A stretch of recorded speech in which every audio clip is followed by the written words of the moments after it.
Part में अपने को कह रहा है कि कोई अमाउंट है जो कि किसी अकाउंट में डिपॉजिट की जाती है, कितनी, 10,000।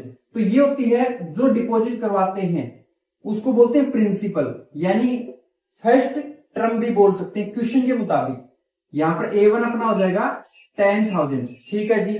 उसके बाद में रेट, रेट यानी कि जो परसेंटेज लगती है उसे बोलते हैं कितना, 8%। अब ये कौन सा इंटरेस्ट है, ये देखिए, ये कह रहा है कि कंपाउंड इंटरेस्ट है, तो यहां लिख दूंगा बाय कंपाउंड इंटरेस्ट।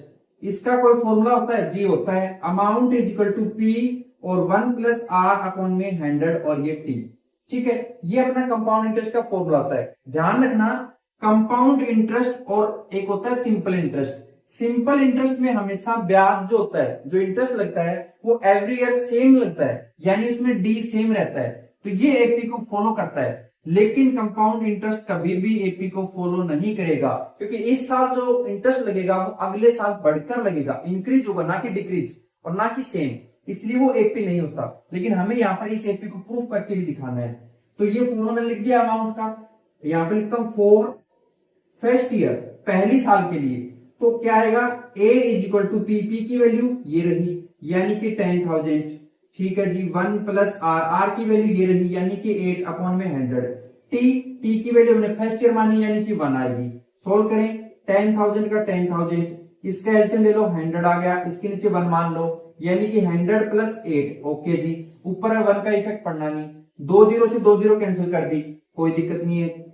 क्या बचा, ऐसे में बचा ए इज इक्वल टू, ये है 100 लिख दिया, इंटू 100 और 8 कितना होता है, 108 होता है, यानी 108 होता है। अब 2 जीरो यहां इसके आगे लगा दो, यानी 108 और ये 2 जीरो आगे लगा दी, ठीक है। ये आ गया अमाउंट कितना, फॉर फर्स्ट ईयर। आप चाहो तो इसे बड़ा A1 A2 मान सकते हो, लेकिन यहां आप छोटा A1 मत मान लेना।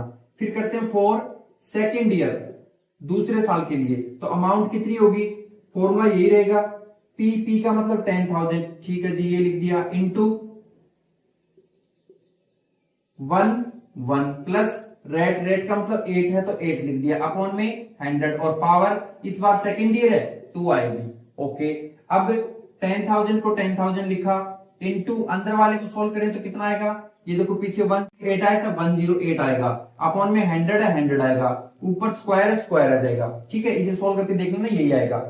अब 10,000 को 10,000 लिखा, इंटू ये 2 टाइम आएगा क्योंकि ऊपर स्क्वायर है, यानी 108 इंटू 108 और इसके अपॉन में 1000 और इसके अपॉन में भी सॉरी 100 और 100, ठीक है।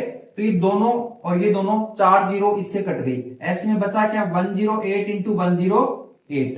तो ये बन गया अपना सेकेंड ईयर का अमाउंट। अब बच्चे गलतियां क्या करते हैं कि ये फर्स्ट ईयर का है जी, इसको A1 मान लेते हैं, नहीं, आपको जो अमाउंट दी उसे A1 मानो, इसे मानो तो फिर ये हो जाएगा आपका A2, ठीक है, और इसे मानो तो ये हो जाएगा आपका A3। क्या हो जाएगा, A3।